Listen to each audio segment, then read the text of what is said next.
Good morning from Beijing and a very happy new year to you all. I'm Zhao Yang. It's 7 a.m. here in the capital and you are watching a live picture right now of our skyline where the day is dawning. Now today we will bring you our special coverage, Daybreak 2018. CGTN's reporters and correspondents will share stories from the past year and bid you a happy new year from different parts of the world. We'll start right here in Beijing, where people are gathering at the iconic Tiananmen Square to watch 2018's first ever flag-raising ceremony. And later in the day, we will move on to Harare, Tel Aviv, London and Washington, D.C. as the sun rises in those cities. First of all, let's go to our reporter Zheng Yibing, who's sharing this beautiful dawn view with us. Yibing, hi, Happy New Year. It's a new day, new year for China. Whereabouts in the capital are you? Yeah, Happy New Year. Well, Joan, good morning and Happy New Year. I'm at the Jianguomen in East Central Beijing, and behind me is a central business district. In about half an hour, the New Year's first ray of sunshine will appear just in that direction.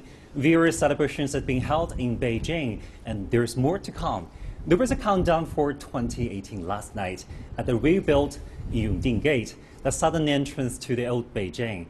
And the bell struck in various locations at the very start of the new year.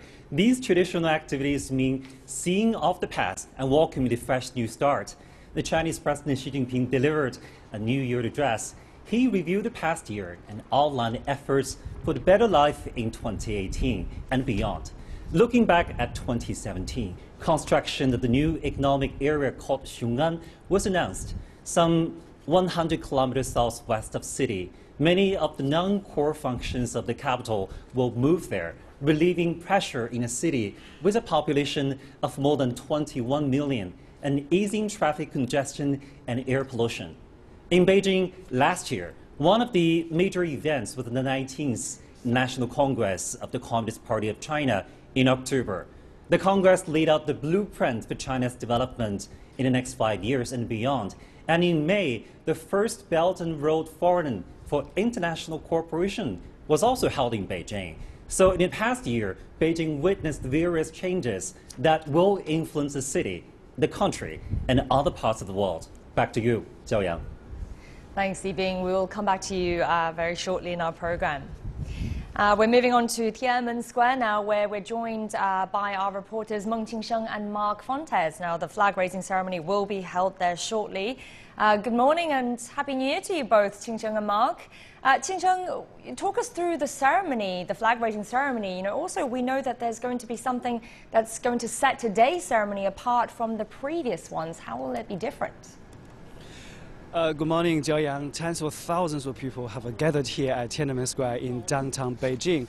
They have been waiting for hours to witness the first flag-raising ceremony of the new year.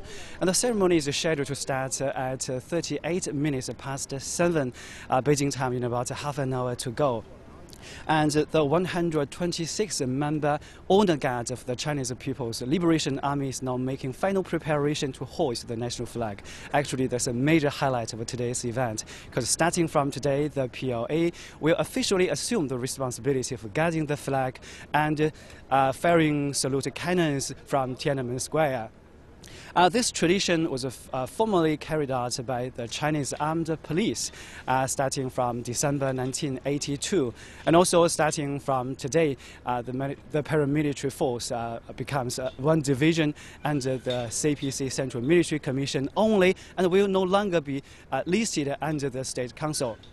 Another highlight, for the first time, the PLA military band will play the national anthem, March of the Volunteers. The song was first written and composed in the 1930s to honor those fought against the Japanese aggression in northeastern part of China during the Second World War. And also the military band will play another song, the Ode to the Motherland. Many people think that this patriotic song is the second anthem of China. And also, as an important part of today's flag-raising ceremony, 10,000 peace staffs will be released into the sky. Also with me here is my colleague Mark Fontes. Hey, Mark. So you have been working in China for about 5 months. What's your impression so far about this flag-raising ceremony? It is my first such flag-raising ceremony here in Beijing. It's a true symbol of patriotism and heritage. You can tell that there's pride in every Chinese heart, especially the tens of thousands that are here. We were here before midnight. We saw many of the earliest spectators camping out by the stairs underneath the square here. Their only escape from the bitter cold, really not much of an escape at all from it, but shortly after 5 this morning, it was still dark. You saw people by the throngs hustling and rushing to get the best spot possible here. The gates were thrust open and people in big droves coming, running to get the best spot possible to witness this auspicious moment. As you said, a different guard corps altogether involved and a lot more of them than usual. It really is a sight to see, and you can tell that it's going to be a great day and a great year. Jiayang, the temperature outside is about -6 degrees Celsius, but people are still braving the low temperature to welcome the flag-raising ceremony. Back to you, Jiayang. All right, well, you guys try and stay warm. We'll try and check in again with you later. Now, let's go over to our reporter, Xu Xinchen. He's actually near the barracks of China's National Flag Guards. Xinchen, give us a better idea of who China's National Flag Guards are. Happy New Year, Jiayang. Of course. And first, let's talk about the location right here. I am just behind me. It is the Tiananmen rostrum, and the Chinese leaders addressed to the nation and witnessed the military parades for multiple times on the upper level of the building. And we have 96 honor guards from the Chinese People's Liberation Army just practicing on this space between the Tiananmen and the Daybreak, which is the front gate to the Forbidden City. And in about 20 minutes, we're going to see the 96 honor guards from the PLA march on this pathway through the central pathway behind me on the gate of Tiananmen. And these PLA guards, honor guards, are all experienced and seasoned, as they have been through a lot of ceremonial events during state leaders' visit to China, as well as military parades. I spoke to a few people waiting outside about their waiting outside to see this today's event, and they have high expectations for the PLA honor guards this year, just because, as we have mentioned, that this is the first time for the PLA honor guards to raise the flag at the Tiananmen Square. And the honor guards have arrived at Tiananmen around 5 o'clock this morning, and they have been practicing and preparing for the event today. And just the experience to see them so up close is surreal, and the soldiers are here not to make one single mistake, and they are able to make every movement and footsteps all perfect in sync. Jiayang. It must be a very exciting moment for them. Thank you, Xinchen. Let's just go back to Qingsheng and Mark now. They are at Tiananmen Square, as you know. So, Qingsheng, as we said, you know, the flag-raising ceremony, it's been a daily routine and a long-time tradition. What can you tell us about its history and the importance of the national flag to the Chinese people? Well, Jiayang, you know, the first flag-raising ceremony at Tiananmen Square was actually on October 1st, 1949, the day when Mao Zedong declared the founding of the People's Republic of China, and he himself raised the national flag. And since after that, watching the flag-raising ceremony has become a way for people to celebrate the occasion. And in China, singing or playing the national anthem or raising national flag are actually routines done on a daily basis at Tiananmen Square.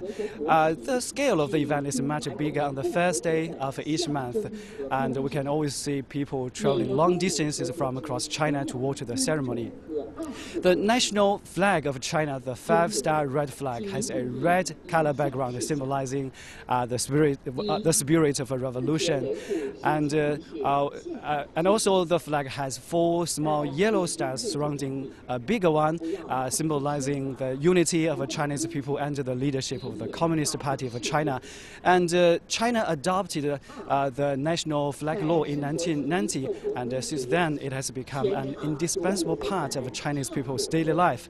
As based on the law, the places like government agencies, schools, and border checkpoints must raise flag on a daily basis on weekdays.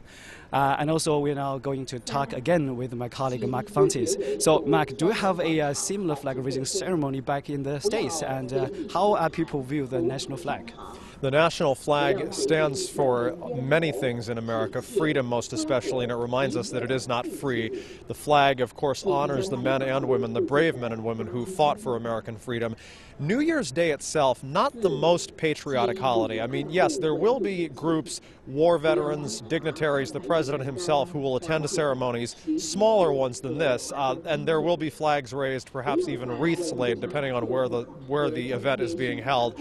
The more patriotic holidays, there are a series of them. Memorial Day in May, the 4th of July, which is America's Independence Day, Labor Day, Veterans Day in the fall. There's a series of holidays that really represent patriotism in America. New Year's Day is more about wrapping up the holiday season, getting together with friends for the last time, and it's a day of rest and relaxation because it is a national and legal holiday, just like it is here in China. Not the most patriotic celebration, but again, people in America, I think, definitely remember what it all stands for.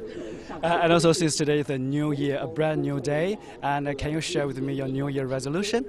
Mine is to learn more Chinese, to just get a little bit more conversational with my new crew here in China, and of course do the very best job I can for CGTN, as we are now in our second year. We celebrated our first birthday yesterday, New Year's Eve, which was the first anniversary of the rebrand, the relaunch as CGTN.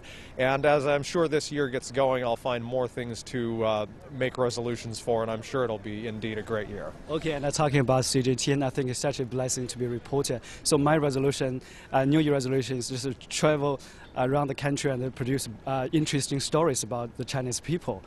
And Jiaoyang, I can sense the building of excitement around me as the flag raising ceremony is due to commence shortly after. Jiaoyang, back to you. I can definitely see the sky getting brighter behind you, so I hope you enjoy the flag-raising ceremony, especially Mark, for whom it's the first time. And we'll talk to you soon. All right, well, very soon we will bring you live coverage of that flag-raising ceremony in about 20 minutes or so. And that will be at Tiananmen Square in the Chinese capital. And a reminder, it's the first ever ceremony conducted by the Chinese People's Liberation Army. So do stay with us.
Welcome back to our special coverage, Daybreak 2018. Before we get to the flag-raising ceremony at Tiananmen Square, let's take a look at how different places across China welcome the new year. Here in Beijing, people set off special fireworks at the Great Wall, which is called Dahiehua in Chinese. It's actually a traditional folk celebration dating back more than 1,000 years. Performers spray molten iron into the sky, creating that spectacular array of fiery sparks that you see right now on screen. And in North China's Inner Mongolia, locals are having what they call a cold party in one of the most well-preserved grasslands in the world. A reindeer race is being held in Genhe City, but those are not the only competitors. Camels, too, are also getting in on the race, and that's also a very common way for local ethnic minorities to usher in the new year. All right, now swinging to the west in Xinjiang Uyghur Autonomous Region, hundreds of primary school students from the Chinese in that school formed the Chinese character Dan, which means the first day of a year. And now to warmer climes over in Guanghan City in southwest China's Sichuan province. And you're seeing these beautiful decorations of flowers, 400,000 or so, which locals used to decorate the city. Let's have a look at how other countries around the globe ushered in 2018. New Zealand was one of the first ones to ring in the new year. As the clock struck midnight in Auckland, multicolored fireworks exploded from the Sky Tower. The city's nightscape was illuminated by brilliant lights. And in Australia, in a nod to the recent yes vote on marriage equality, a special rainbow-coloured fireworks display blossomed over the Sydney Harbour Bridge. On the last day of 2017, UN Secretary-General Antonio Guterres issued what he called a red alert in his New Year statement, and he warned of deepened conflicts and said there was a global anxiety around nuclear weapons. Happy New Year. When I took office 1 year ago, I appealed for 2017 to be a year for peace. Unfortunately, in fundamental ways, the world has gone in reverse. On New Year's Day, 2018, I'm not issuing an appeal. I'm issuing an alert, a red alert for our world. Conflicts have deepened and new dangers have emerged. Global anxieties about nuclear weapons are the highest since the Cold War. And climate change is moving faster than we are. Inequalities are growing, and we see horrific violations of human rights. Nationalism and xenophobia are on the rise, and as we begin 2018, I call for unity. I truly believe we can make our world more safe and secure. We can settle conflicts, overcome hatred, and defend shared values. But we can only do that together. I urge leaders everywhere to make this New Year's resolution. Narrow the gaps, bridge the divides, rebuild trust by bringing people together around common goals. Unity is the path. Our future depends on it. I wish you peace and health in 2018. Thank you. Well, Egypt is entering the new year with caution. This is after 10 Egyptians were killed in an attack at a church on the outskirts of Cairo. Security has been tightened. Nonetheless, thousands are expected to attend public celebrations. Adel Marouhi has more for us. The streets of the Egyptian capital are decorated to welcome 2018. That's part of the preparations to celebrate both the New Year and Coptic Christmas, which is celebrated here in Egypt a week later on January 7. A fresh terrorist attack against a church on the outskirts of Cairo has not frightened Egyptians. Heliopolis and El Korba areas here have the biggest number of churches within the same district in Cairo. Thousands are expected to come in the coming hours for the New Year's prayer and the celebrations that will follow. Security is tight. To protect the worshippers, the police has moved their metal detectors outside churches to stop any attempt to attack away from civilian gathering. Buffer zones have been created around churches as well. Not far from here is the Egyptian presidential palace, another reason for the authorities to intensify their presence and protection measures. The police bomb squad has already searched more than 400 churches in Cairo and Giza and have ordered to extend the security buffer zone to 108 meters. The health ministry says it is pushing around 3,000 ambulances. In addition, air and river rescue will be on standby during the entire week of the celebrations. Meanwhile, many here in Cairo and across the country insist on resuming their celebrations. To them, it's a fight against terrorism, and by marking the new year with joy, Egypt wants to show that it will win in this battle. Adel Mahroui, CGTN, Cairo. On to Somalia now, and Al-Shabaab has once again targeted a convoy belonging to African Union forces on the outskirts of the capital Mogadishu. The improvised explosive device was detonated in the early morning hours of Sunday as AMISOM troops were on the move not far from one of their military bases. Abdulaziz Bilal gives us this update. The blast targeted an African Union convoy north of the capital, Mogadishu, not far from the Ministry of Defense headquarters. The peacekeeping mission, AMISOM, is yet to comment on the incident, but militant group Al-Shabaab has since claimed responsibility, saying that it killed 5 African Union soldiers and destroying an armored personnel carrier in the huge blast. The militant group often carries out guerrilla attacks against security forces in the country, mostly targeting troops while on the move. Security experts say an increase in US drone strikes against the group has helped increase pressure against Africa's deadliest terrorist group. Earlier this month, the United Nations noted in a report that more than 2,000 civilian deaths since the beginning of 2016, with 79% attributed as a result of the use of improvised explosive devices. And as the year comes to an end, authorities in Mogadishu claim to have improved security in the capital, with increased security personnel along major roads. In 2018, the Somali president plans to end Al-Shabaab's threat. And with the US recent suspension of logistical supplies to the country's armed forces, it remains to be seen how the government will boost security now that the African Union mission in Somalia, AMISOM, has officially begun its drawdown from the country. Abdulaziz Bilon, CGTN, Mogadishu, Somalia. A road accident on the last day of 2017 in Kenya has left dozens killed with scores injured. The collision between a truck and a bus took place on a stretch of road known for frequent accidents. Leslie Marungu has the details. An unfortunate end to the year for the victims of this crash. The accident between a passenger bus and a truck killed 36 people along the main highway connecting Kenya and Uganda west of Nairobi. Among the casualties were 3 children. Authorities believe the bus driver may have lost control or the brakes failed, leading to the collision with the truck that was ferrying goods to Eldoret. That head-on collision, it would appear it is the bus that came and knocked the lorry, because you can see the lorry is still standing, and it is standing in its position, and it is standing at the right place where it was supposed to be as it was moving up. So it must have been the bus that came over. Either the brakes failed, we don't know, those are theories we are banding around, we were not there. It's either the brakes failed or the driver, for one reason or the other, was unable to control the vehicle. You never know what happens at night. Kenya's National Transport and Safety Authority has responded by banning night travel for all long-distance public service vehicles. The institution has been heavily criticized for failing to reduce road accidents, which account for about 3,000 Kenyan deaths every year. And more than 100 people have perished in accidents just this festive period. And while authorities have blamed careless road users, unroadworthy vehicles and speeding for the accidents, other observers say poor road construction and maintenance are to blame. President Uhuru Kenyatta has since sent a message of condolence to the families, further urging adherence to road safety measures. Leslie Marungu, CGTN. In Iran, 2 people have reportedly been killed overnight during anti-government protests in the west of the country. Protests continued for a 3rd night on Saturday, with thousands marching in many towns and cities.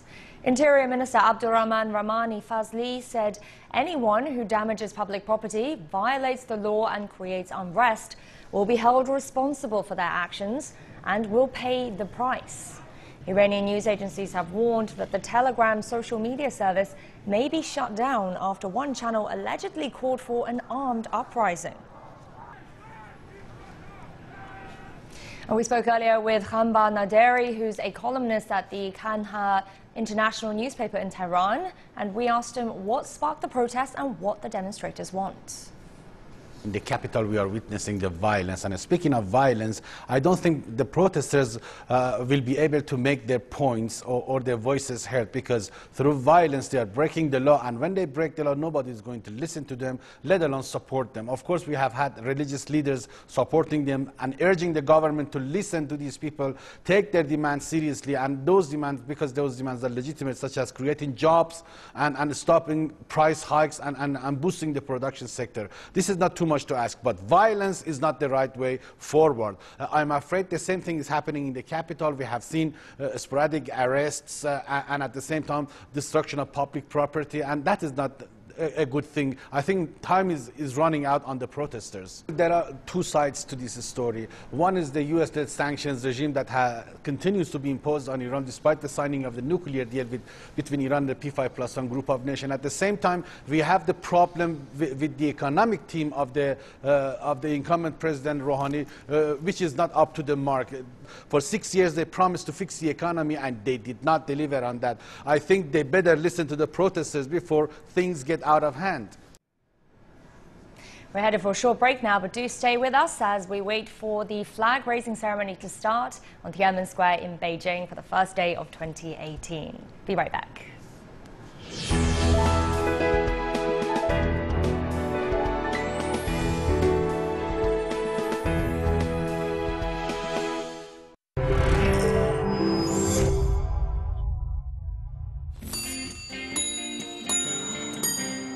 China is the future, and journalism is going to be influenced by China across the world. I worked for over 24 years at the BBC, and I'm hoping to bring that experience to China. I think over the last year, we've seen that CGTN offers a different perspective. What really makes a difference for me is the diversity of editorial opinion. I want to tell a Chinese perspective on world events, and I also think that's what CGTN can give. So what are the main stories that you're doing on the page? Good journalism is good journalism, and we need to create great content. My name is Marcus Ryder. I'm a chief editor at CGTN.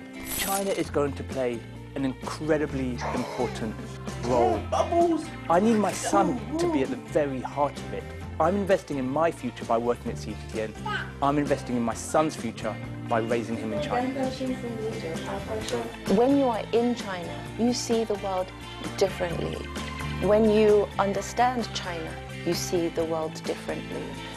What we want to see from CGTN is a different perspective on the rest of the world in an even more interactive way as well. You can't achieve everything in 1 year. I hope there'll be even more international recognition. Happy birthday, CGTN. Happy birthday. CGTN, 生日快乐. CGTN, 生日快乐.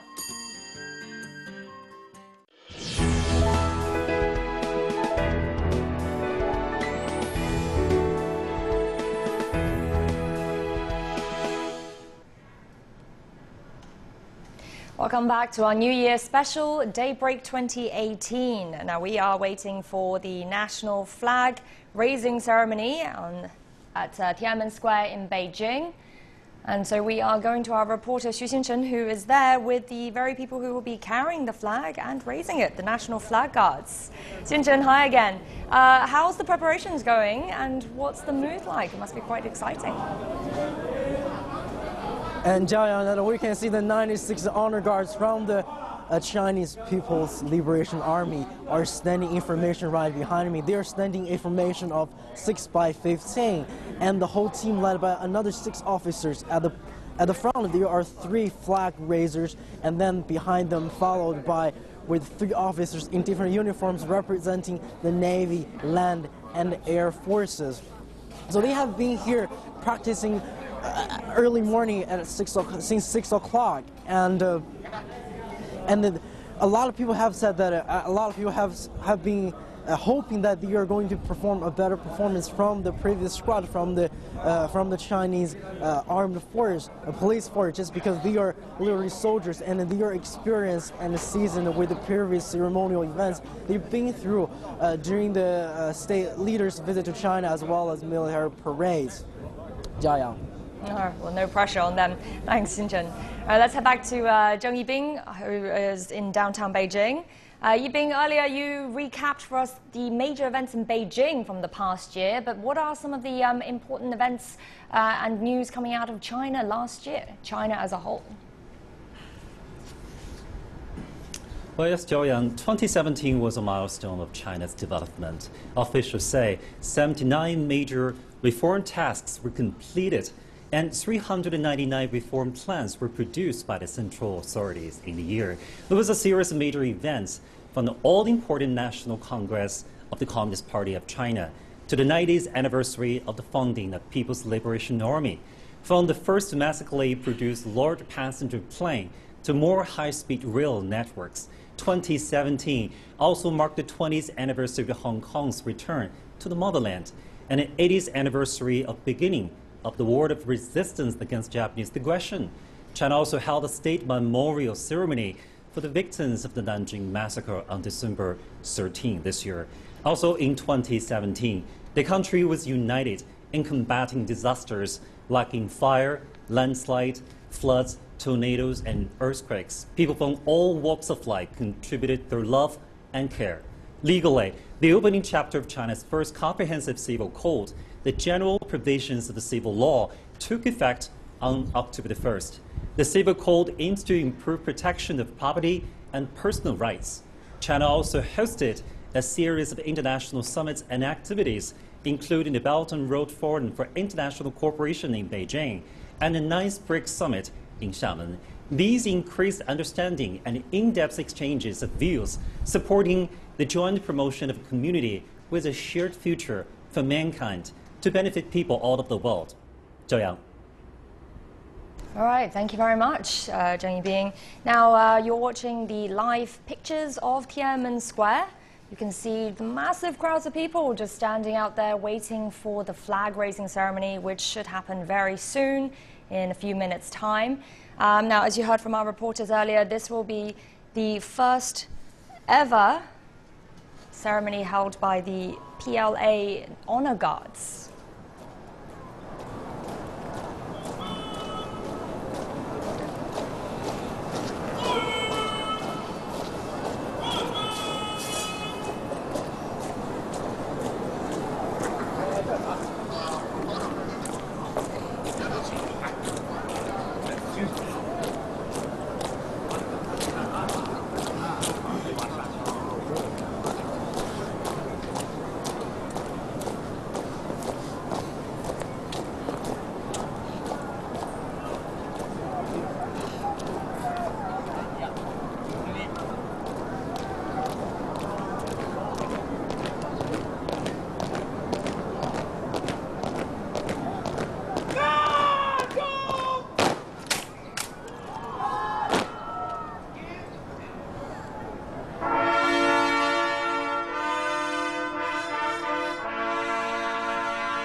With the national flag guards that you're seeing there, as you heard from our reporters, this is the first time that the PLA honor guards are taking over from the armed police. And the armed police have been carrying out this duty for 35 years and now handing it over to the PLA honor guards. And the number of the flag guards has actually almost tripled from 30-something in the past to now 92, I believe it was, that our reporter said earlier. And the flag-raising ceremony is a daily event in China. Tens of thousands of people flock to see this every day, and especially on national events of big importance. It's an especial number.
All right, and that was the national flag-raising ceremony on the first day of 2018. And what you heard there was the national anthem played and sung as the flag was raised, March of the Volunteers.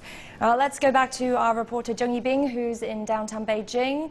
Yibing, the flag has been raised, and the first day of 2018, we're officially and formally starting it. So I guess you know what I'm going to ask. What do China and people expect most from the new year? Yes, Jiaoyang, as Chinese President Xi Jinping said in his New Year address, people in Beijing and all across China are mostly concerned with education, employment, income, social security, healthcare, housing, and environment. And they are hoping for better living and working conditions. 2018 will be the first full year for implementing the spirit of 19th Party Congress, which outlined the development blueprint for the next 3 decades.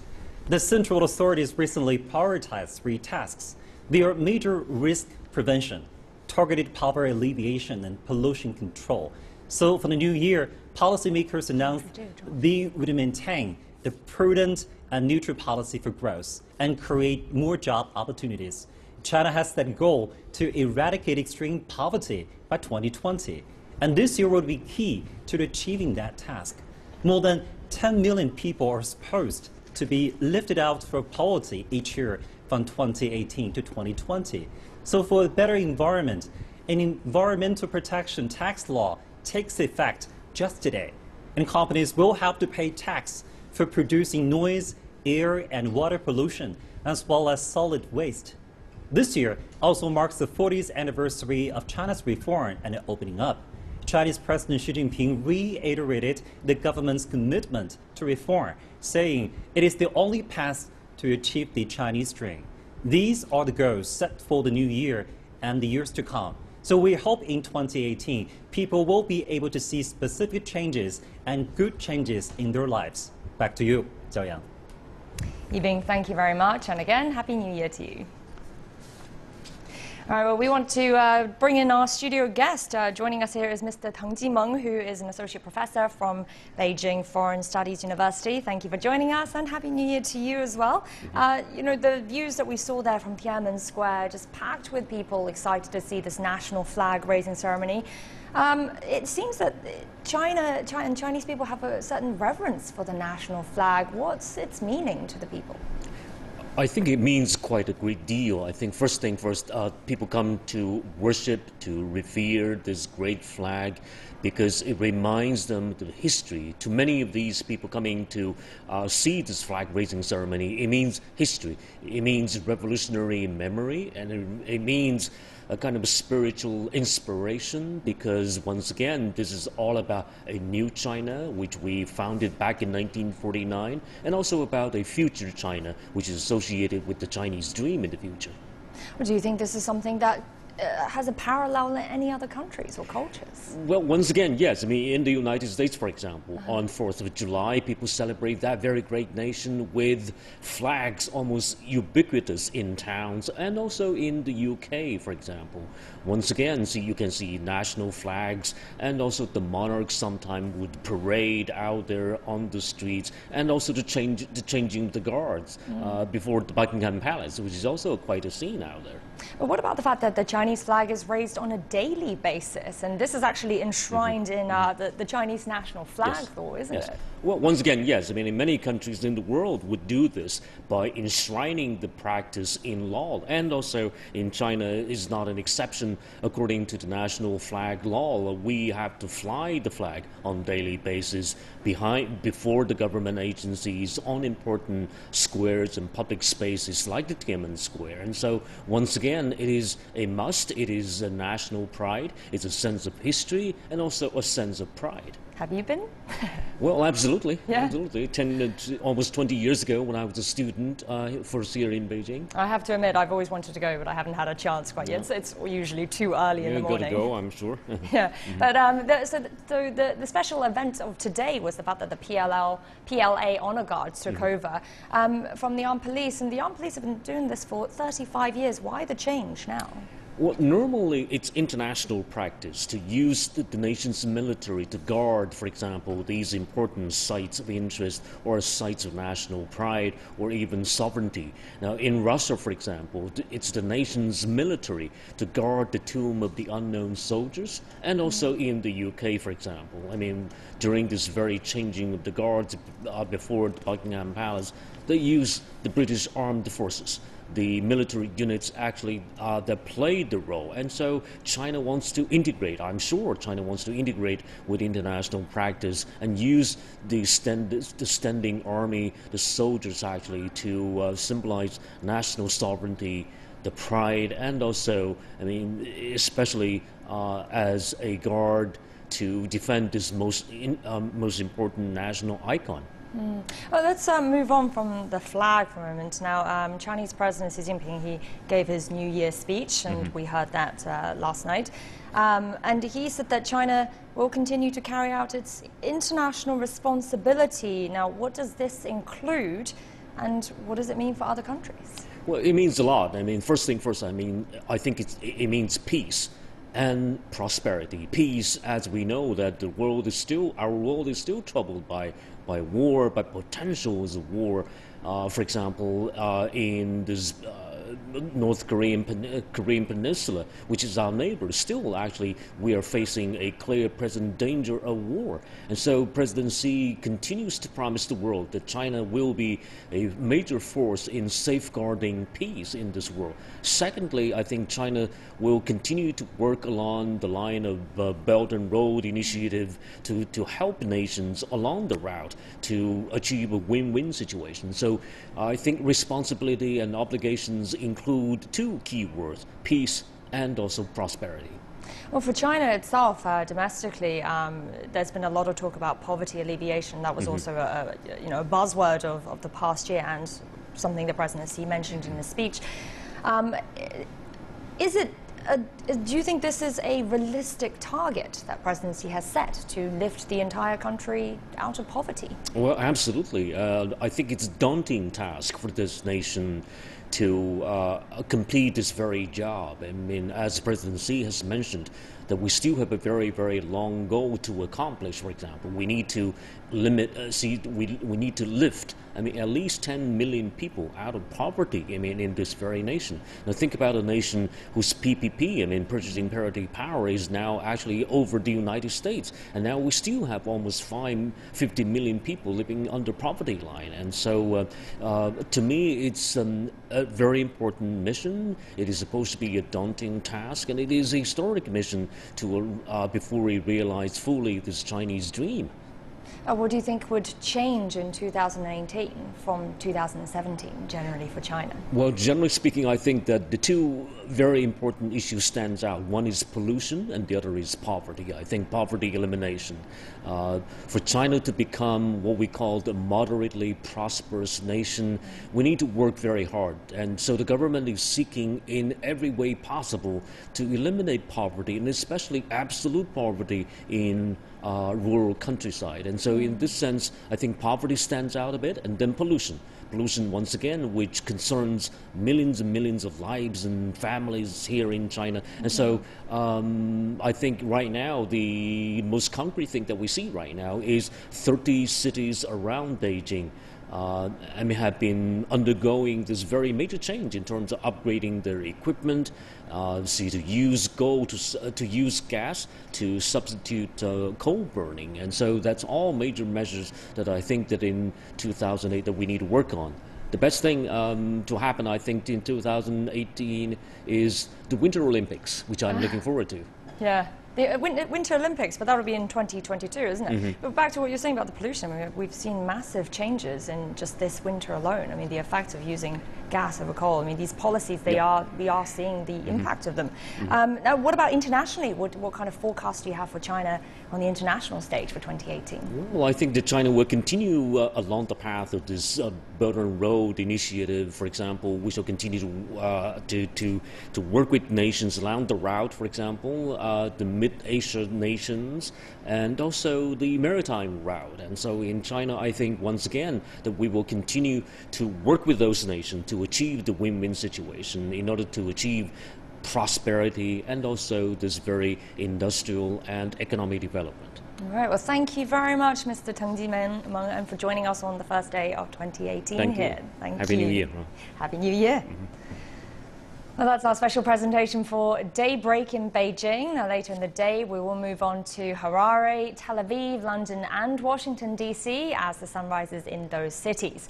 Now, after a short break, we will bring you more news from around the world, so do stay with us.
Welcome back to Daybreak 2018.